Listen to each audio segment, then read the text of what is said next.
Pregnant and alone in a hospital, she is pushed to the ground by her husband's mistress, and everything is recorded by the cameras. The attack unleashes the fury of a tycoon who transforms his daughter's pain into a public war for justice.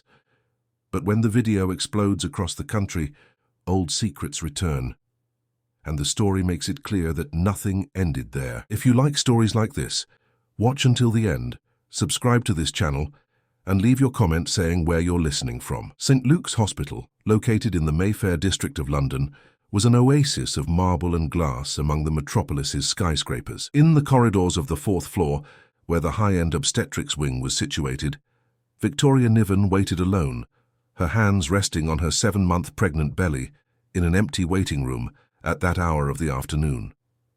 The cell phone in her hands displayed the latest ultrasound. A boy.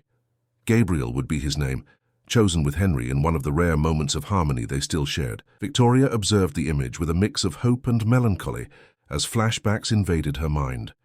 3 years ago, the wedding at St. Paul's Cathedral had been the social event of the year. Henry Maxwell, the young and promising corporate lawyer, son of a traditional London family, had won not only Victoria's heart, but also the reluctant approval of her father, Richard Niven, one of the country's biggest real estate magnates. The honeymoon in Barbados, the penthouse apartment on Oxford Street, the promises of a stable life. Everything seemed straight out of an urban fairy tale. Who would have thought we'd end up like this? She murmured to herself, as she swiped to the next photo, a selfie of the couple in happier times. The first signs were subtle. Meetings that extended into the early hours, business trips that multiplied, secret phone calls in the bathroom. Then the coldness, the distance, the increasingly elaborate excuses. Victoria, who had abandoned her promising career as an architect to support her husband's professional growth, gradually found herself isolated, reduced to a decorative figure at social events where Henry shone.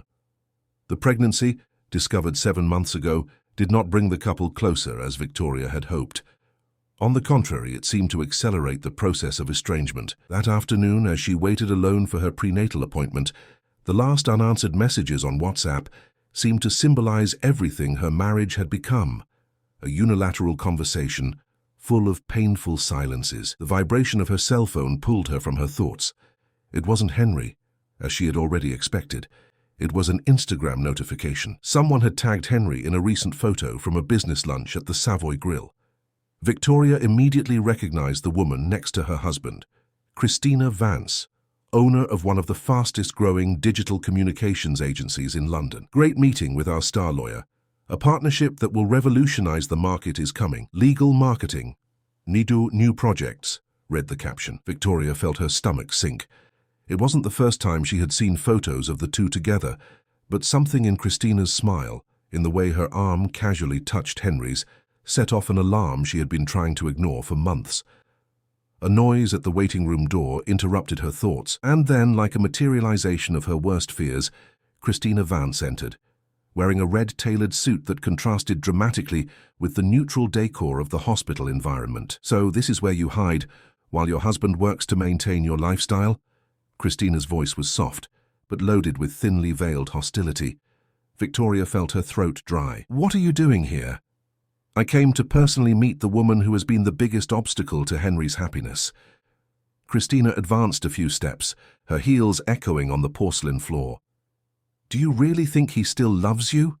That this baby will save your failing marriage?" Victoria's heart raced. Her hand instinctively protected her belly, as if she could shield Gabriel from that woman's venomous words. "Please leave. This is a hospital." Christina laughed, a sound like breaking glass. "Did you know your husband doesn't answer your calls because he's with me? That he planned every detail to distance himself from you without losing the contacts your father provides." Victoria stood up, trying to maintain her composure. "You know nothing about my marriage. I know more than you imagine. I know you abandoned your career to be a trophy wife, and now you can't even manage that properly. I know your father manipulated both your lives, and I know that soon Henry will leave you." Victoria felt tears forming but held them back. "Please leave. I don't want to cause a scene here. Creating scenes is my specialty, darling. After all, I work with image management. And do you know what image I'm building for your husband? That of a man free from the shackles of a marriage of convenience." The words hit Victoria like knives, but it was what happened next that turned the verbal confrontation into something much more serious. When Victoria tried to pass Christina to seek help at the reception, the woman grabbed her arm. "I'm not finished talking." "Let go of me!" Victoria tried to pull away. What happened next occurred in a matter of seconds. Christina, upon being repelled, pushed Victoria forcefully. Unbalanced by the weight of her pregnancy, Victoria fell, hitting a side table before striking the floor. The pain was immediate and intense. A scream escaped her lips as she felt a sharp pang in her lower back. The last thing she saw before the medical team rushed into the room was Christina's face, a mixture of shock and something more disturbing, a glimpse of satisfaction. In the confusion that followed, no one noticed the bracelet that slipped from Christina's wrist, falling silently under one of the sofas. A delicate gold bracelet with the initials CV engraved. As she was placed on a stretcher and rushed for examinations, Victoria struggled to remain conscious. The worried face of Dr. Marianne Price, her obstetrician, appeared in her field of vision. "Victoria, stay calm. We'll take care of you and the baby. What happened?" But before she could answer, a wave of dizziness enveloped her. Her last conscious memory was the soft humming of the security cameras on the emergency room ceiling. Meanwhile, on the 50th floor of the Niven Tower, in the financial heart of Canary Wharf, Richard Niven was ending a video conference with international investors when his secretary, Martha, entered without knocking, something that never happened in their 15 years of working together. "Mr. Niven, it's Victoria. There's been an accident at the hospital." Richard's face, normally impassive after decades of commanding a business empire, instantly paled. "What happened?" "We don't know for sure. The medical team called. She fell and is unconscious. The baby... They're monitoring." Richard stood up abruptly, knocking over a cup of coffee onto important documents. He didn't notice. "Cancel everything. Call my driver. He's already waiting, and Dr. Paul Barlow has been notified. He's also on his way to the hospital." Richard nodded. Dr. Paul Barlow was not only the Niven family lawyer for 3 generations, but also his closest friend. If there was anyone Richard trusted to help him navigate a crisis, it was Paul. "Try to locate Henry." Martha's expression hardened slightly. Like all the closest employees, she knew about the difficulties of Victoria's marriage. "He's not answering the hospital's calls, sir. We've tried 3 times. Richard clenched his fists. "Keep trying. And Martha, I want the hospital's security footage. All of it." "Sir, my daughter didn't fall alone in an empty waiting room. Find out what really happened." As Richard entered the private elevator, his cell phone vibrated with a notification. It was Henry, posting in real time on LinkedIn about a meeting with new investors from Vance Digital Communications. In the photo, he smiled alongside Christina, both holding champagne flutes, completely oblivious to the drama unfolding just a few miles away. Richard looked at the image for a long time, his face aging 10 years in that instant. Then, with a calm he didn't feel, he put his cell phone in his pocket and prepared to face whatever awaited him at St. Luke's Hospital. One thing was certain. If someone had harmed his daughter and grandson, there would be no place in London, nor in the United Kingdom, where they could hide from his fury. The fluorescent lights of St. Luke's Hospital corridor flickered intermittently over the imposing figure of Richard Niven. His determined footsteps echoed on the marble floor as he followed Dr. Marianne Price to the room where his daughter was being treated. "She's stable, Mr. Niven. We managed to control the situation in time," explained the doctor, adjusting her glasses. "Victoria suffered trauma to her lower back, but fortunately there was no placental abruption. The baby is fine with normal heartbeats." "And my daughter?" "She's sedated, but should wake up in a few hours. We'll keep her under observation for at least 48 hours. Richard nodded, the tension in his jaw still visible. "I want to know exactly what happened, Doctor." The doctor hesitated. "According to the nurses who arrived first, it seems there was some kind of altercation. Hospital security is checking the cameras. I've already requested access to those images." Richard's voice was icy. "And the security guard at the entrance informed me that a woman ran out right after the incident." At that moment, Dr. Paul Barlow appeared in the corridor, his impeccable suit contrasting with his worried expression. Richard greeted him with a brief hug, something rare for a man known for his emotional coldness. "I've already spoken with the head of security," Paul informed him. "They have clear images of what happened, and Richard, you're not going to like what you see." In a private room, the two men watched the security footage.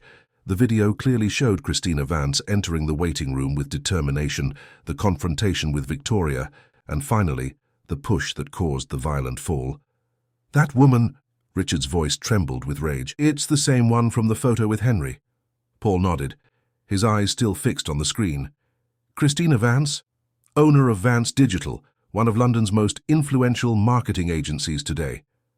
And apparently, my son-in-law's mistress." Richard stood up, pacing the small room like a caged animal. "Where is Henry now?"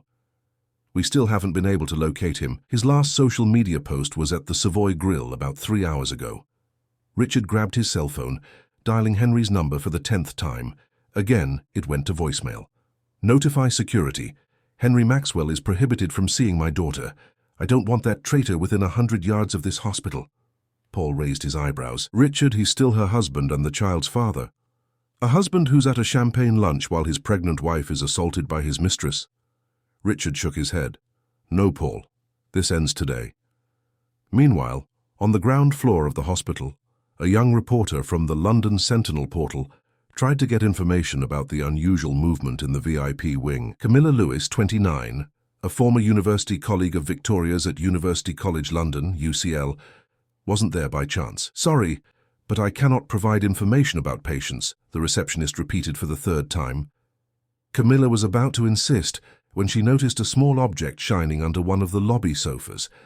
Discreetly, she bent down, retrieving what appeared to be a gold bracelet. Upon closer examination, she recognized the engraved initials CV, Christina Vance. The coincidence was too disturbing.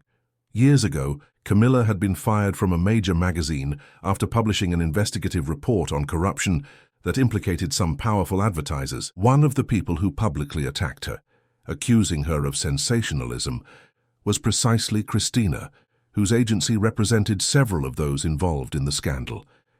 The attack on her professional reputation was so devastating that Camilla spent years working for smaller outlets, struggling to rebuild her credibility. Putting the bracelet in her pocket, Camilla decided to change tactics. Leaving the hospital, she made a call. "Andrew, it's Camilla. I need a little help with St. Luke's Hospital's security cameras. Yes, it's about Richard Niven's daughter. I think we have a bombshell story here." While the drama unfolded at the hospital, Henry finally left the meeting at the Savoy Grill, checking the accumulated notifications on his phone. 12 missed calls from the hospital, 8 from his father-in-law's office, and an enigmatic message from Christina. "We need to talk. Something happened." Frowning, he was about to return the call when his phone rang. It was Dr. Paul Barlow. "Where on earth are you, Henry?" The lawyer's normally calm voice was laden with tension. "I'm just leaving an important meeting with... Your wife is hospitalized. There was an incident." Henry's face lost its color. "What happened?" The baby is fine for now. Victoria will also recover. But there's something you need to know." Paul paused. "Christina Vance was at the hospital today. She confronted Victoria and pushed her, causing her to fall. Everything is recorded on the security cameras." Henry felt as if the ground disappeared beneath his feet. That's not possible. There must be some mistake." "There's no mistake, Henry. And Richard has already seen the images. He's furious, and frankly, I don't blame him. I'm calling to inform you that you are prohibited from entering the hospital." "He can't stop me from seeing my own wife." "Actually, he can. The hospital is owned by one of his companies, if you've forgotten, and before you try anything stupid, know that the police have already been notified about the incident." Henry hung up the phone, suddenly feeling cornered. Quickly, he called Christina, who answered on the first ring. "Why did you do that?" he asked without preamble. "I did what needed to be done." Christina's voice sounded strangely calm. "But don't worry. She fell on her own. I just facilitated the process." "Are you insane? They have everything recorded. You could be prosecuted for assault." "Henry, take a deep breath. This is just a setback in our plan. You remember our plan, don't you?" Her voice took on an icy tone. "Or do you think I spent the last 2 years building this relationship for love? Don't be naive." The revelation hit Henry like a punch. "What are you talking about? Do you really think you met the powerful Christina Vance by chance? That of all the agencies in London, your company coincidentally chose mine? that our first casual encounter at that cocktail party was an accident. Henry leaned against the wall, feeling dizzy. Christina, you're scaring me. No, darling. I'm just opening your eyes. You've been a piece on my chessboard from the start, a means to reach the Niven family, especially Victoria and her arrogant father. At the hospital, Richard was reviewing the security footage for the third time when something caught his eye. Paul, go back a few seconds. There. Do you see that? Paul moved closer to the screen. The bracelet? Yes. Richard studied the image of Christina's bracelet falling to the floor. I think I've seen that bracelet before in another context. He frowned, trying to access a distant memory. We need to retrieve it. It could be important. At that very moment, in her penthouse apartment in Kensington, Christina opened an old folder on her laptop. On the screen, photos of a social event held 5 years earlier at the Royal Ascot Racecourse. In one of the images, a younger, visibly embarrassed Christina was practically escorted out of the venue by security guards, while Richard Niven watched with a severe expression. She zoomed in on the photo, focusing on Richard's impassive face. The Tatler magazine caption described the incident as a supposed case of intrusion at an exclusive charity event, but the reality had been much more humiliating. That night, Christina, then a public relations professional at the beginning of her career, had been publicly accused by Richard Niven of trying to blackmail one of his associates with privileged information. Her reputation in the market was destroyed overnight. No one wanted to hear her side of the story, that the information was true and exposed unethical practices by the company. In a London where the Niven's power extended through all circles, she was labelled an opportunist and a liar. 5 years, she murmured to herself, closing the laptop. 5 years planning every detail, every encounter, every move. Her phone rang. It was her assistant, Luke. Boss, we have a problem. The bracelet you always wear. You don't have it, do you? Christina automatically touched her empty wrist. Damn it. I think you lost it at the hospital, and there's more. Camilla Lewis is asking questions. It seems she was there when everything happened. Camilla Lewis, the journalist I ruined 3 years ago. Christina felt a chill. Another loose end in her carefully woven plan. The same, and from what I've heard, she managed to get access to the security footage. She's preparing something big. Christina took a deep breath, trying to regain control. Monitor all online news outlets. I want to know immediately if anything is published, and prepare our crisis management plan. The next morning, London woke up to the news plastered on Camilla's independent portal. Assault at St. Luke's Hospital. Businesswoman attacks pregnant woman in premeditated revenge.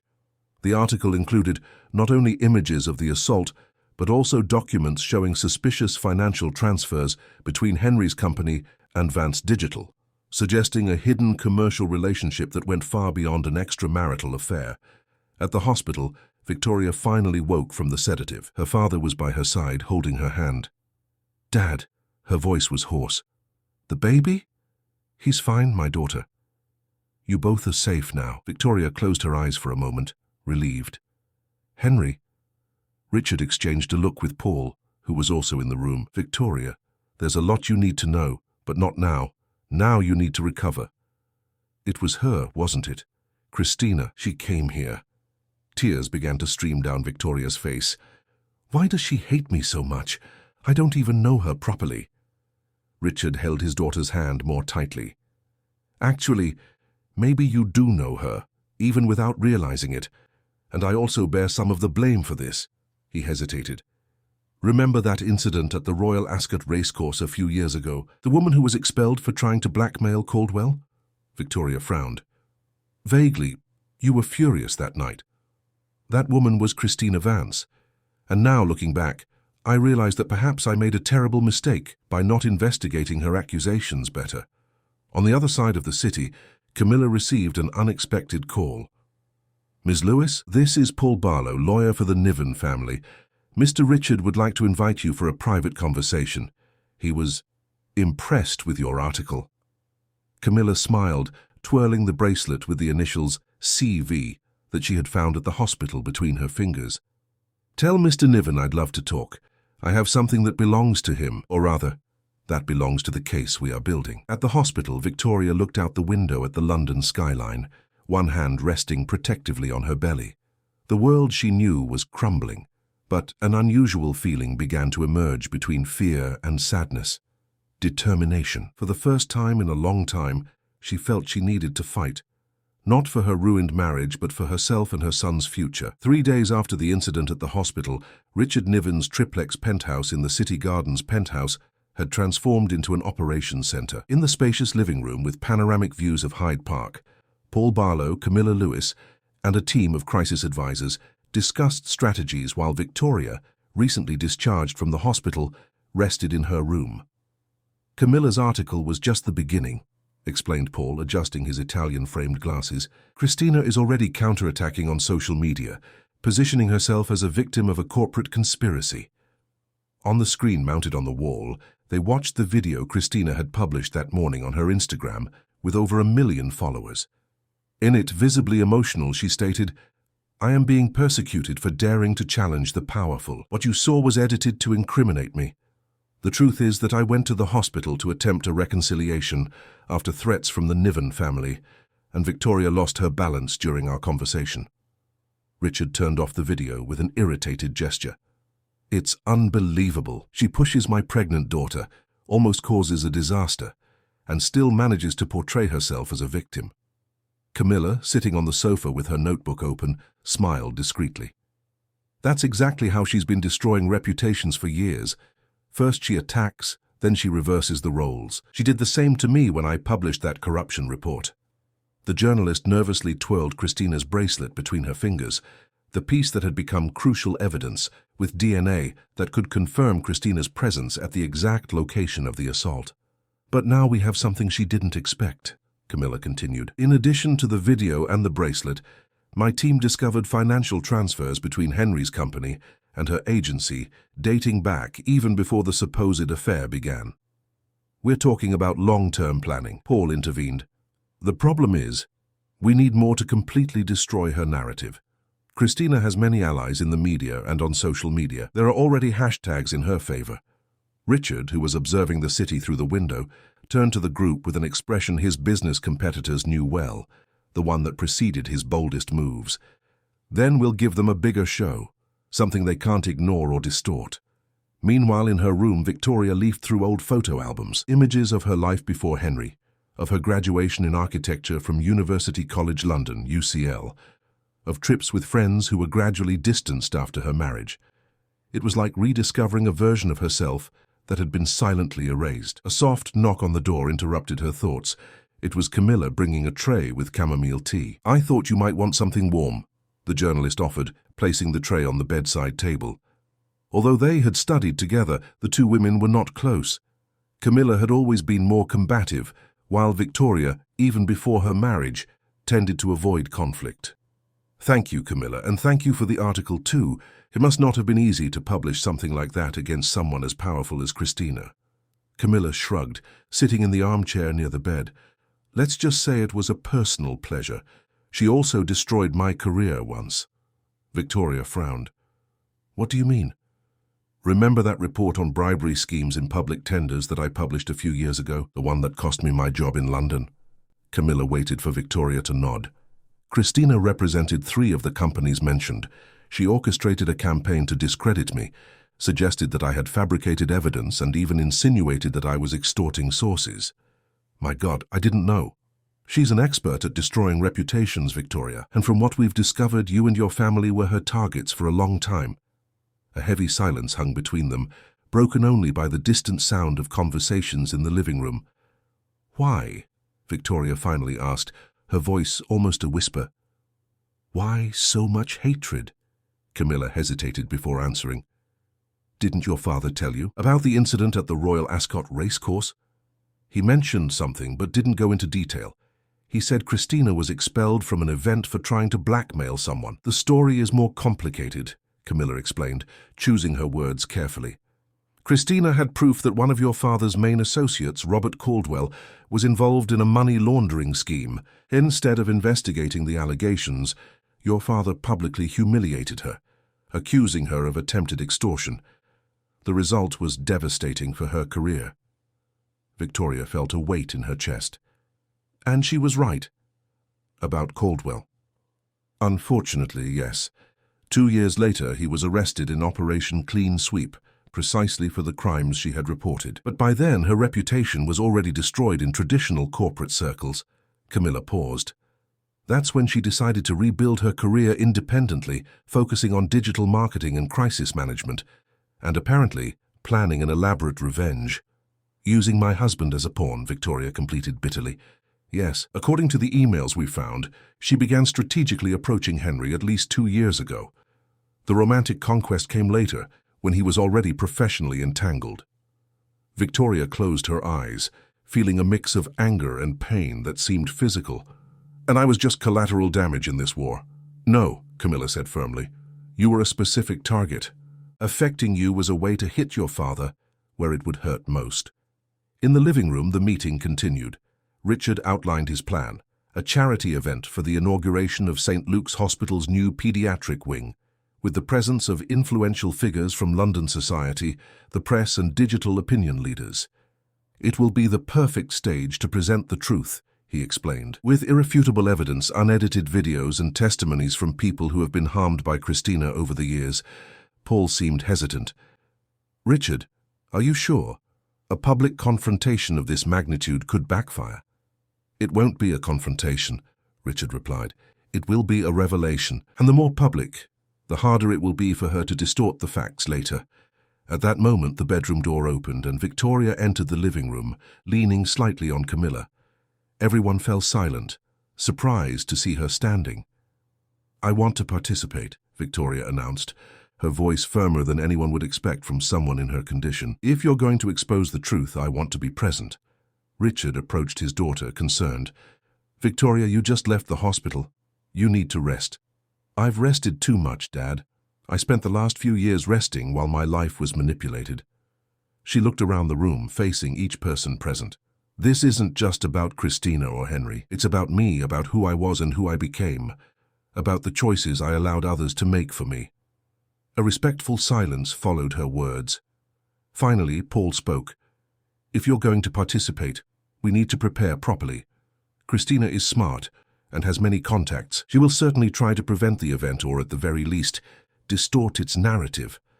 Let her try, Victoria replied, with a determination that surprised even herself.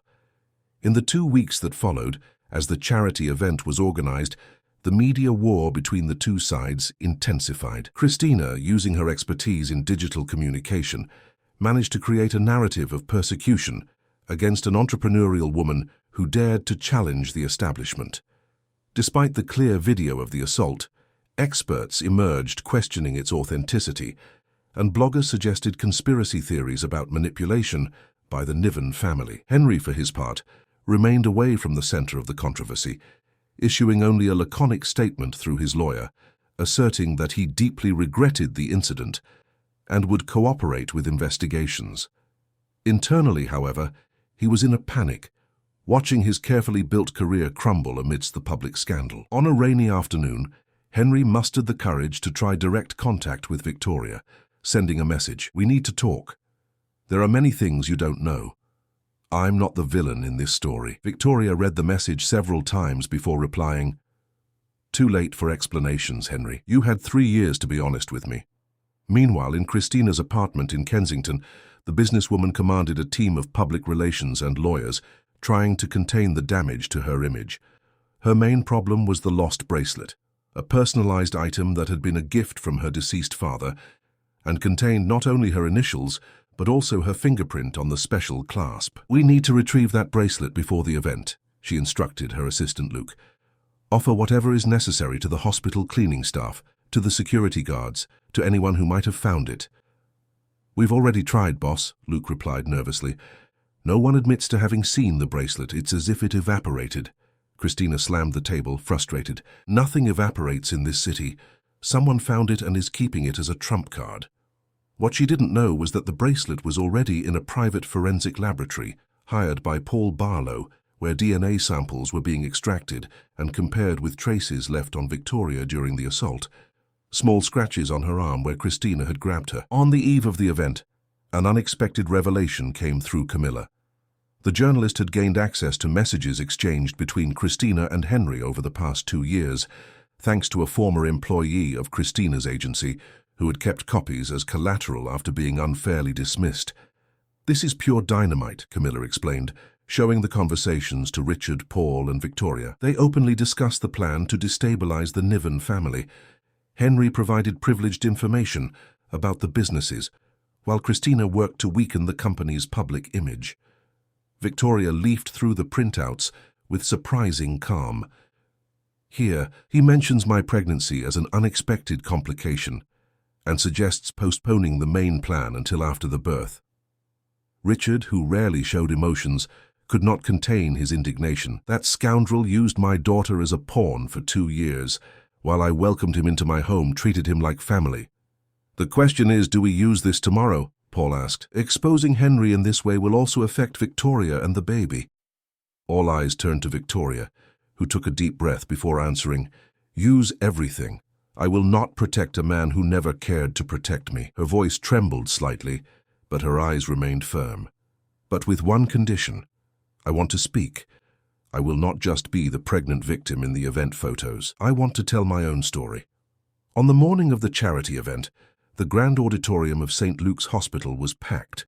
Journalists, digital influencers, business people, and political figures occupied every available seat. On stage, Richard Niven thanked everyone for their presence, explaining the importance of the new pediatric wing that would be inaugurated, a project that, ironically, had been initiated at Victoria's suggestion a year earlier. The audience applauded politely, but the tension was palpable. Everyone was there for the promised spectacle, for the rumors of explosive revelations about the case that had dominated headlines in recent weeks. Backstage, Victoria adjusted the navy blue dress that flattered her 7.5-month pregnant belly. Beside her, Camilla checked the prepared presentations, the edited videos, the organized evidence. "Are you ready?" the journalist asked. Victoria nodded, feeling a strange calm. "For the first time in a long time, I am." Meanwhile, in the audience, 2 unexpected guests occupied discreet seats near the side exit. Christina Vance, wearing sunglasses and a scarf partially covering her face, had decided to confront her accusers directly. Beside her, visibly uncomfortable, was Luke, her faithful assistant. "Why did we come, boss? It's an obvious trap," he whispered. "Because running away would be admitting guilt," Christina replied, keeping her eyes fixed on the stage. "And because I need to see what they have against me so I can counterattack." What neither of them knew was that their presence had already been noted. Discreetly positioned security guards monitored their every move, following instructions from Paul Barlow to ensure they did not interfere with the event's proceedings. Richard concluded his introductory speech with words that silenced the audience's murmurs. "Today we are not just here to celebrate a new beginning for St. Luke's Hospital, but also to show that the truth, however painful, always finds its way. I would like to call my daughter, Victoria Niven, to the stage, who has something important to share with everyone." Christina's eyes narrowed as Victoria walked confidently to the center of the stage, one hand resting protectively on her belly. That was not the same fragile woman she had confronted in the waiting room. Something had changed. "Good afternoon, everyone," Victoria began, her clear voice echoing through the auditorium. "My name is Victoria Niven, and this is the story of how I discovered that my marriage, my social life, and even my professional choices were manipulated as part of an elaborate revenge against my family." In the audience, Christina felt a shiver run down her spine. Something in Victoria's tone indicated that the game had changed, and for the first time since her plan began years ago, she felt fear. The silence in the auditorium was almost palpable as Victoria continued her speech. The stage lights highlighted her silhouette, creating an image of strength and vulnerability that captivated the attention of everyone present. 3 weeks ago, I was assaulted in this very hospital by a woman who meticulously planned to destroy my family, Victoria continued, her voice gaining confidence with each word. But this assault was just the culmination of a years-long strategy, which included manipulating my husband, infiltrating my social life, and gradually isolating me from everything that gave me strength and identity. On the screen behind her, images began to be displayed. First, the video of the assault, unedited or cut. The audience reacted with murmurs of indignation upon clearly seeing Christina pushing Victoria. Then, documents showing financial transfers between Henry's company and Vance Digital, dated long before the supposed beginning of the extramarital affair. What you are seeing is not just the story of a marital betrayal or a physical assault, Victoria explained. It is evidence of an orchestrated campaign of revenge, motivated by an incident that occurred 5 years ago. In the audience, Christina clenched her fists so tightly that her nails left marks on her palms. Beside her, Luke whispered urgently, "We need to get out of here." "No," she replied, her eyes fixed on Victoria. "If I leave, it's like admitting guilt." On stage, Victoria paused, taking a deep breath before continuing. "As many of you know, my father, Richard Niven, is a powerful man. And like all powerful men, he has made mistakes." She glanced briefly at Richard, who nodded silently. One of those mistakes was publicly discrediting Christina Vance when she tried to expose irregularities involving one of his closest associates. A murmur ran through the auditorium. This part of the story was not publicly known. My father chose to protect a corrupt ally instead of listening to the truth, and because of that, Christina lost her reputation, her job and her opportunities. Victoria paused again. That injustice fueled a desire for revenge that, unfortunately, transformed Christina into the very thing she despised, someone who uses power and influence to destroy innocent lives. In the audience, Christina abruptly stood up. "This is ridiculous. She's manipulating the story." All eyes turned to her. Victoria, on stage, remained calm. "Christina, I know you are here, and I also know that you have your own version of this story. But I ask, what could a 7-month pregnant woman waiting alone in a hospital have done to justify a physical assault?" Security guards discreetly approached Christina, but there was no need to intervene. The businesswoman, feeling the hostile atmosphere around her, chose to sit down again, visibly disturbed. Victoria then gestured to Camilla, who was backstage. The journalist came forward, carrying a small glass box. "This bracelet was found at the scene of the assault," Victoria explained as Camilla showed the object to the public. "It bears Christina Vance's initials and, according to forensic analysis, her DNA on the personalized clasp. The same DNA was found in the scratches on my arm." The auditorium erupted in comments. Christina visibly paled. Her bracelet, the gift her father had given her before he passed away, an item so personal and irreplaceable that she had desperately tried to recover. "But this is not the only evidence," Victoria continued. The screen changed to display messages exchanged between Christina and Henry. The audience watched in shock as emails and messages revealed the meticulous plan. How Christina had strategically approached Henry, how he had agreed to provide privileged information about the Niven's businesses in exchange for professional connections, and how the romantic relationship had been merely a means to achieve her goals. Victoria allowed the messages to speak for themselves for a few moments before continuing.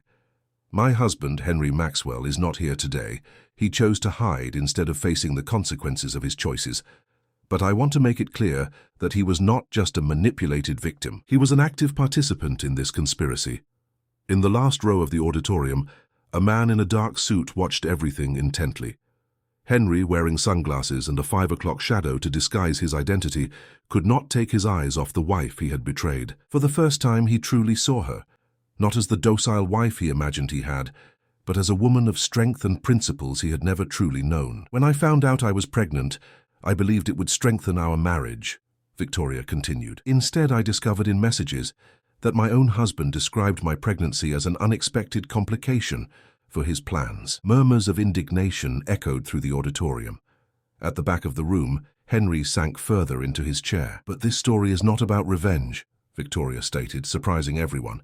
"It is about truth and responsibility. Everyone involved, my father, Henry, Christina, and even myself, needs to take our share of responsibility for what happened." She turned to Richard, who watched her with a mixture of pride and sorrow. "My father made a mistake by publicly discrediting a complaint that proved true. Henry betrayed not only our marriage, but basic values of trust and honesty. Christina, driven by legitimate pain, chose a path of destruction that transformed her into what she most despised." Victoria paused, gently stroking her belly. "And I allowed my voice to be silenced. I abandoned my career, my independence, and my identity in the name of a marriage that existed only in my imagination. I allowed important decisions about my life to be made by others. That too was my failing. At the back of the auditorium, a journalist from The Guardian covering the event leaned over to her colleague and whispered, "This isn't what I expected. I thought it would just be a public attack against the mistress." "It's much more complex," her colleague replied. "She's deconstructing the entire narrative, including her own." Victoria now addressed Christina directly, who remained motionless in her seat, as if hypnotized. "Christina, what you suffered was unfair and painful. You deserve to be heard, not humiliated. But your response, coldly planning the destruction of innocent people, does not bring justice. It only perpetuates the cycle of pain." Camilla backstage watched with admiration. This was not the speech they had rehearsed. Victoria was improvising, speaking directly from the heart, transforming what was supposed to be a public exposure into something much deeper. "What I propose today is not just the exposure of a painful truth, but the beginning of a healing process," Victoria continued. "The new pediatric wing we are inaugurating today will be accompanied by a psychological and legal support center for women victims of violence, not only physical, but also emotional and institutional." Camera flashes went off incessantly as Victoria made the announcement. "This center will be fully funded by the Niven Foundation, but it will be independently managed by professionals with no ties to our family or businesses. And I invite Camilla Lewis, a journalist whose integrity I deeply admire, to be the independent spokesperson for this initiative." Camilla, caught by surprise, felt tears in her eyes. After years of struggling to rebuild her career after being unfairly attacked, this public recognition meant more than any journalism award. Victoria concluded her speech with words that silenced the auditorium. "I am not here to destroy Christina Vance or Henry Maxwell. Despite the harm they caused me, I am here to reclaim my voice and my story, to transform my pain into something constructive, and to ensure that my son grows up in a world where truth and responsibility are valued more than power and influence." When she finished, the silence was broken by a single person applauding. Then another, and another. In seconds, the entire auditorium was on its feet, in an ovation that seemed endless. Christina remained seated, her eyes fixed on Victoria. After a few moments, she stood up and walked towards a side exit. Her face revealed neither anger nor defeat, only a complex mixture of emotions that would be difficult to decipher. In the days that followed, London was consumed by the story. Newspapers, television programs, and social media talked about nothing else. Most headlines praised Victoria's courage and harshly criticized Christina and Henry. But some more reflective publications highlighted the moral complexity of the situation and how all involved shared some degree of responsibility. A week after the event, Henry finally broke his silence, sending an open letter to major news outlets. In it, he admitted his participation in Christina's scheme, although he denied prior knowledge of the physical assault. He agreed to pay substantial compensation that would be directed to the new Victim Support Center, in addition to committing to perform community service for 1 year. Christina, for her part, faced a lawsuit for assault and emotional damages. Her lawyer argued that she suffered from post-traumatic stress disorder due to the public humiliation she had suffered years earlier. After a trial that captured national attention, she was sentenced to 1 year of incarceration, converted into community service and mandatory psychological treatment. The case sparked an intense debate about the accountability of female aggressors in contexts of emotional disputes, a topic rarely addressed in British society.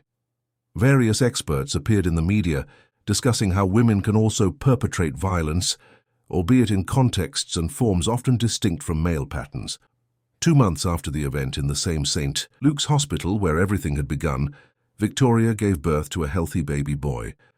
Gabriel was born on a sunny spring morning, weighing 7.7 pounds, with curious eyes that seemed to absorb the world with unusual intensity for a newborn. Richard Niven, holding his grandson for the first time, felt an emotion he hadn't experienced since his own daughter's birth. The ruthless tycoon, feared in the corporate world for his calculating coldness, cried silently as he watched Gabriel's tiny hand grasp his finger. "He's perfect," he whispered, looking at Victoria with new respect in his eyes. "Yes, he is," she agreed, exhausted but radiant, "and he will grow up knowing the value of truth and integrity." Richard nodded, carefully sitting on the edge of the hospital bed. You know, I always thought my mission was to build an empire for you, and now for Gabriel. But you taught me that power without principles is empty. It's never too late to learn, Dad. Victoria smiled, caressing her son's tiny hand. And it's never too late to change. 3 months later, the Aurora Support Center, a name chosen in reference to the new beginning that sunrise symbolizes, was officially inaugurated in a restored building in London's historic city centre. The location offered legal, psychological and social assistance to women, victims of various types of violence, with a special program for pregnant women in emotionally vulnerable situations. Victoria, carrying Gabriel in a sling close to her chest, cut the inaugural ribbon alongside Camilla, who had become not only the project's spokesperson, but also a close friend. In the audience, Richard watched with discreet pride, alongside Paul Barlow. If someone had told me 6 months ago that we'd be here today, I wouldn't have believed it, Paul commented. Life has its ways, Richard replied, watching his daughter move confidently among the guests, receiving compliments and discussing ideas for the center's future. Sometimes we need to lose almost everything to discover what truly matters. The day after the inauguration, while organizing the many support emails received by the center, Victoria found a message with an unidentified sender. The subject simply read, "Recognition." Intrigued, she opened the email to find only one sentence. Not everything has been revealed. Some truths remain buried, but some wounds are beginning to heal. There was no signature, but a small video was attached. Upon opening it, Victoria saw images of Christina's trial, angles that had not been released by the press. The camera briefly focused on a man among the spectators, attentively observing the proceedings before disappearing into the crowd. A discreet caption read, "Someone was always watching over you even when you didn't know." Victoria studied the man's face, trying to understand why he seemed vaguely familiar. Deciding to investigate later, she saved the video and continued with her day's commitments. That night, she showed the video to her father during dinner at her new home. A cozy apartment in Notting Hill, very different from the luxurious penthouse she had shared with Henry. Richard watched in silence, his face visibly paling when the camera focused on the mysterious man. "You know him, Dad?" Victoria asked, noticing his reaction. Richard remained silent for long seconds before murmuring, "I thought he was in Ireland. I haven't seen him in years." "Who is he?" Her father hesitated, as if measuring his words. "Anthony Cavendish, an old associate. We had a serious disagreement many years ago." "And why would he be watching over me?" Richard took a deep breath, suddenly looking older and more tired. "Because he owes me a life, and because despite our differences he always had a very particular code of honor." Victoria realized there was much more to that story. Old alliances, promises made, perhaps even family secrets that dated back before her birth. But looking at Gabriel sleeping peacefully in his portable crib, she decided those revelations could wait. "Whatever the story between you, it seems he chose the right side this time," she finally commented. Richard nodded, his eyes still fixed on the frozen image of the man in the video. Anthony was always good at choosing the right moment to appear and to disappear. In the weeks that followed, Victoria gradually resumed her career in architecture, initially with pro bono projects for the Aurora Center, then accepting selected commissions that allowed her to balance her work with motherhood. The experience of almost losing everything had given her a new appreciation for balance and healthy boundaries. Henry, fulfilling his part of the agreement, maintained contact only through his lawyers and punctually deposited Gabriel's child support, although he had not yet asked to see his son. Christina had moved abroad after serving part of her sentence, apparently to start over in Ireland, ironically the same country where Anthony Cavendish supposedly lived. On a sunny Sunday afternoon, 6 months after Gabriel's birth, Victoria walked with her son in Hyde Park. Sitting on a bench by the lake, watching the swans and families enjoying the day, she noticed a middle-aged man sitting a few meters away, flipping through a newspaper. Something in his posture seemed familiar to her. When their gazes briefly met, she was sure. It was the same man from the video, Anthony Cavendish. He smiled discreetly, gave a small nod, and returned to his newspaper, as if that brief recognition was enough. Victoria could have gone to him, could have demanded explanations about the enigmatic video, about his connection to her father, about what he meant by watching over her, but some instinct told her that this was not the moment, that some truths emerge naturally when they are ready to be revealed. Instead, she simply returned the nod, adjusted Gabriel better in her lap, and continued to enjoy the late afternoon sun bathing London in golden hues. The city pulsed around her, with its scandals and ephemeral headlines, but there, in that moment of peace, Victoria felt a deep certainty. Her story, with all its painful and beautiful chapters, was just beginning, and this time she would be the one to write it.